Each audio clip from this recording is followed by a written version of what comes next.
प्रथमेश रात्री घरी पोहोचला. त्यानंतर काजलने त्यांच्यासाठी जेवणाचे ताट वाढले. तेवढ्यात प्रथमेशने तिचा हात हातात घेतला आणि तिला म्हणाला की मला तुझ्याशी काहीतरी महत्त्वाचं बोलायचं आहे. काजल शांत बसून जेवण करत होती. तिच्या डोळ्यात कोणतेतरी दुःख स्पष्टपणे दिसत होते. तिच्या चेहऱ्यावर कोणतेच भाव नव्हते. म्हणूनच कदाचित प्रथमेशला समजत नव्हतं की तिच्याशी कसं बोलावं. पण तरीही त्याला काहीही करून तिला सांगायचंच होतं. तो तिला शांतपणे काहीतरी सांगण्याचा प्रयत्न करत होता. तो म्हणाला, मला घटस्फोट हवा आहे. पण त्यांच्या बोलण्याचा काहीही फरक पडला नव्हता. काजलने त्याला का घटस्फोट हवाय म्हणून विचारलं. तेव्हा प्रथमेशने तिचे बोलणे ऐकून न ऐकल्यासारखं केलं. तिला राग आला. तिने जोरात ओरडली, तू माणूस नाही आहेस. काजल जोरजोरात रडत होती.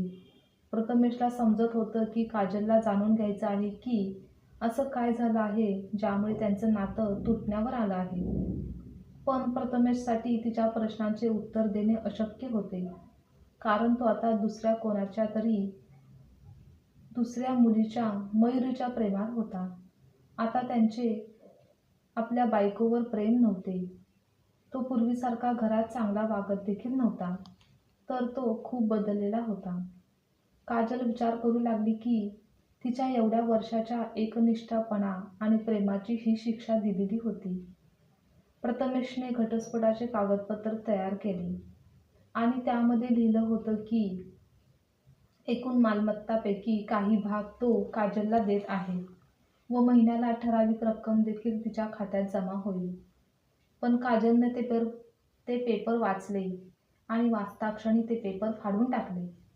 ज्या व्यक्तीसोबत आयुष्याच्या एवढी वर्ष ती राहिली, ज्याच्यासोबत संसार केला, त्याला मनापासून आपलं मानलं, पण तो त्या दिवशी अनोळखी झालेला होता.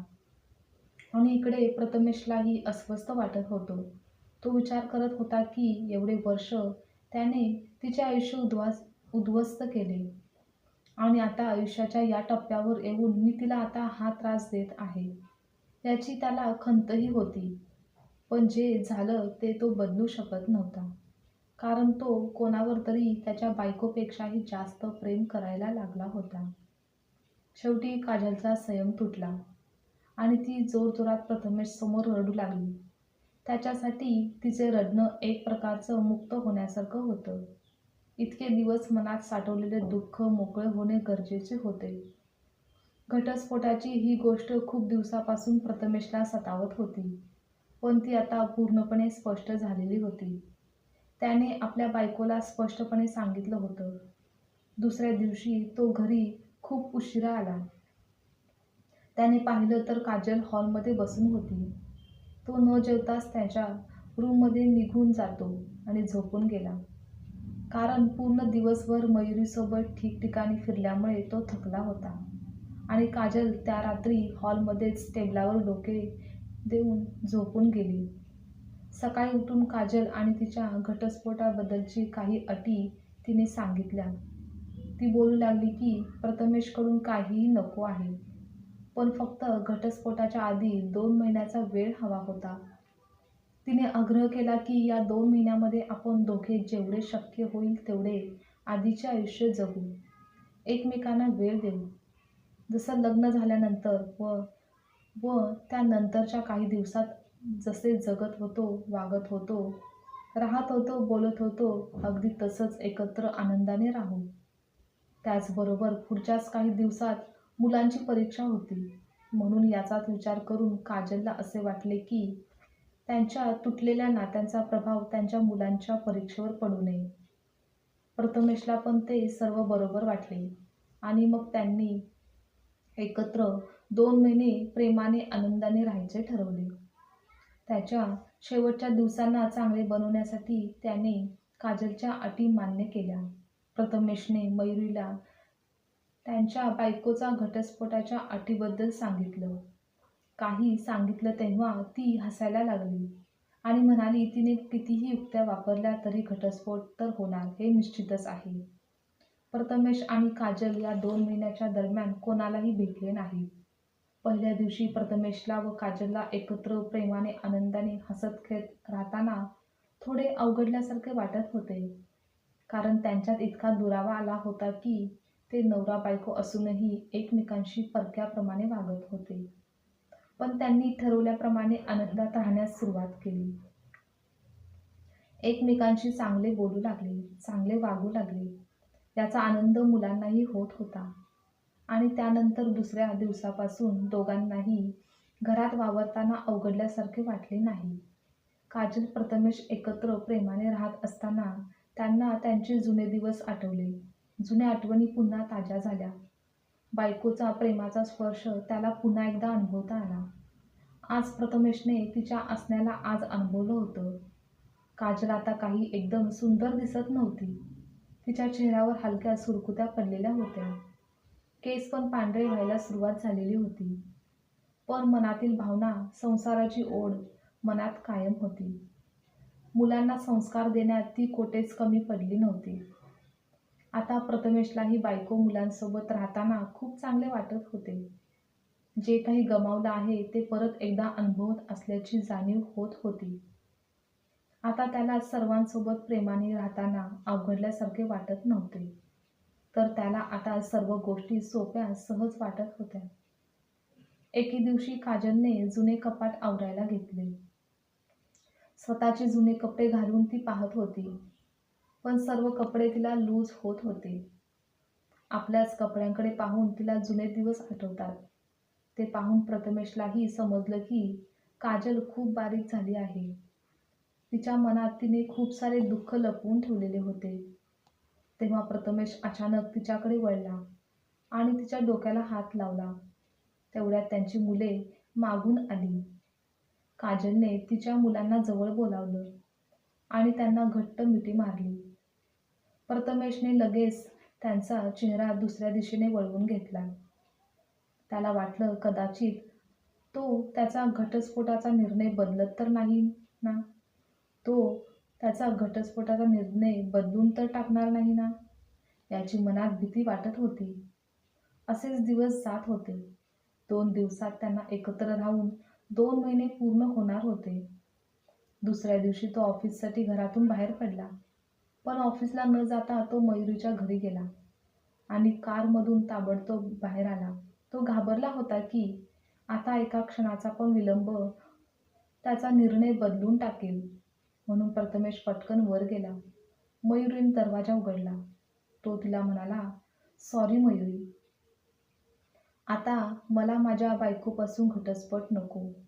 मला त्यांच्यापासून वेगळं राहायचं नाही." मयुरी त्याच्याकडे पाहतच राहिली आणि त्याच्या डोक्यावर हात ठेवून म्हणाली, "तू बरा तर आहेस ना? तुला ताप तर नाही ना?" त्याने तिचा हात झटकून देत प्रथमेश म्हणाला, "सॉरी मयुरी, मला माझ्या बायकोपासून आता घटस्फोट नको आहे. आमचे वैवाहिक जीवन कदाचित आमच्या दोघांच्या लक्ष न देण्यामुळे बोरिंग झालं होतं. पण याचा अर्थ असा नाही की आम्ही दोघे एकमेकांवर प्रेम करत नाही. आता मला याची जाणीव झाली आहे की ज्या दिवशी मी लग्न करून तिला माझ्या घरी आणलं होतं, त्या दिवसापासून आमच्या आयुष्याच्या शेवटच्या दिवसापर्यंत मला तिच्यासोबत जगायचं आहे. मला माझ्या कुटुंबापासून वेगळं राहायचं नाही. माझ्या कुटुंबावर खूप प्रेम आहे." प्रथमेशचे बोलणे ऐकून मयुरीला काहीच सुचेनासं झालं. तिने प्रथमेशच्या जोरात कानाखाली वाजवली आणि जोरातच दरवाजा बंद करून घेतला. त्याने पटकन पायऱ्या उतरल्या आणि त्याच्या कारमध्ये जाऊन बसला. पुढे जाऊन एका फूल विक्रेत्याकडे तो थांबला आणि त्याच्या प्रिय बायकोसाठी एक छानसा गुच्छ त्याने घेतला. दुकानदाराने विचारलं, "यावर काय लिहायचं आहे?" प्रथमेश स्मित हास्य देत बोलला, "माझी अर्धांगिनी." त्या दिवशी प्रथमेश तो फुलांचा गुच्छ घेऊन जेव्हा घरी आला तेव्हा त्याच्या चेहऱ्यावर एक वेगळ्याच प्रकारचे हास्य होते. तो पटकन त्यांच्या बेडरूममध्ये पळतच गेला. पण तोपर्यंत काजल बेशुद्ध पडली होती. बऱ्याच महिन्यापासून ती एका आजाराची शिकार झाली होती. तिच्यावर उपचार सुरू होते. पण प्रथमेश मयुरीसोबत एवढा गुंतलेला होता की त्याला त्याच्या बायकोचे आजारपणही लक्षात आले नाही. मग त्याने क्षणाचाही विलंब न करता पटकन तिला हॉस्पिटलमध्ये दाखल केलं. तिच्यावर उपचार सुरू झाले. बाहेर प्रथमेश विचार करू लागला. त्याला सर्व गोष्टी नव्याने स्पष्टपणे समजू लागल्या. म्हणूनच तर काजलला प्रथमेश आणि त्यांच्या मुलाच्या नात्याला तुटण्यापासून वाचवायचं होतं. म्हणून काजलने घटस्फोटासाठी अशी अट ठेवली होती. आता प्रथमेशला त्याच्या वागण्याचा खूप पश्चाताप होत होता. तो खूप जोरजोराने रडत होता. पण आता वेळ निघून गेलेली होती. पण तरीही त्याने हार न मानता काजलला बरे करण्याचे ठरवले. तो स्वतःशीच पुटपुटत होता की मीच नीच माणूस घटस्फोट घ्यायला निघालो होतो आणि तिने मला माझ्या मुलांच्या नजरेत एक चांगला बाप आणि एक चांगला नवरा बनवून दाखवलं. पण मीच कमी पडलो. काही दिवसांच्या उपचारानंतर काजल पूर्णपणे बरी झाली व घरी आली. तेव्हा कोठे प्रथमेशच्या मनावरचे ओझे हलके झाले आणि पुन्हा एकदा नव्याने त्या दोघांनीही आपल्या संसाराला सुरुवात केली.